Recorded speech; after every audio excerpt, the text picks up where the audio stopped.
Ballet is a huge part of modern Russian culture, and we know best what's true and what's fake.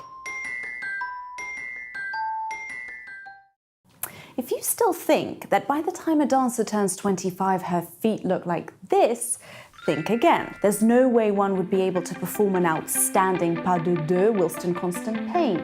Thus, a ballerina starts her journey in pointe shoes only after she turns 10 or 12, and her legs are strong enough after 5 or more years of training. By the way, one of the first dancers in the world to wow the public with her ability to balance on the tips of her toes was famous Russian imperial ballerina Avdotya Istomina.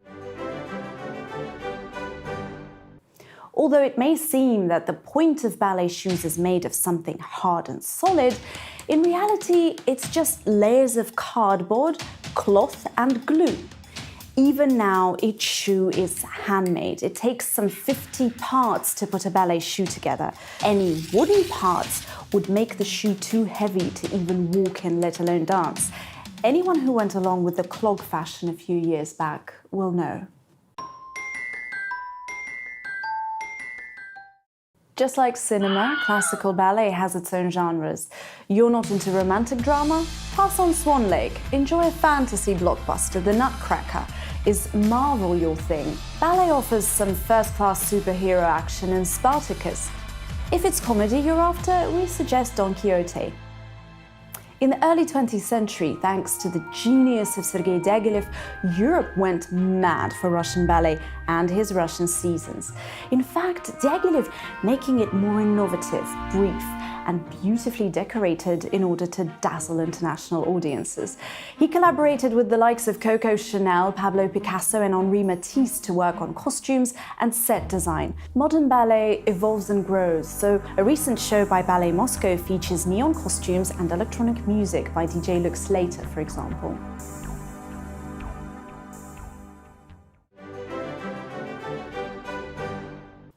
The first ballet meisters were all men, so were the first composers, and by far male parts in ballet are technically not easier or any less demanding than female parts.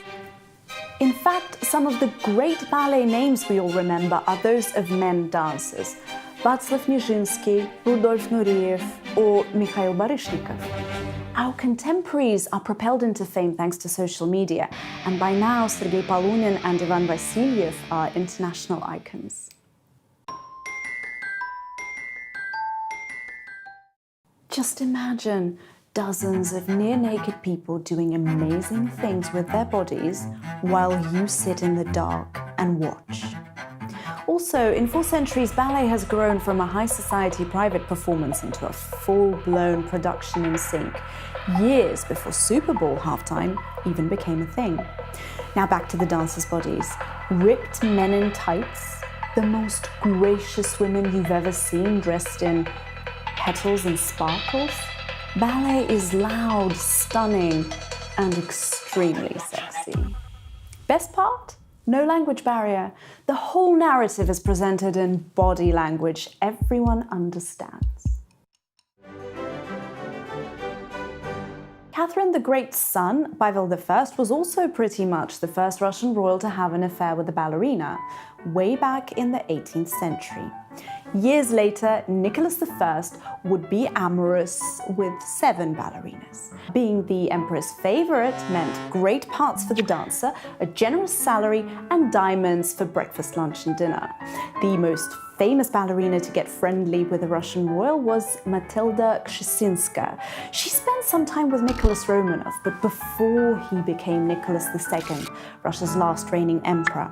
Their brief and youthful romance ensured her a stable position in society, and she grew to become one of the wealthiest women in Russia. The rest of the company, dancers without romantic relationships with people in power, were left with their modest wages to get by.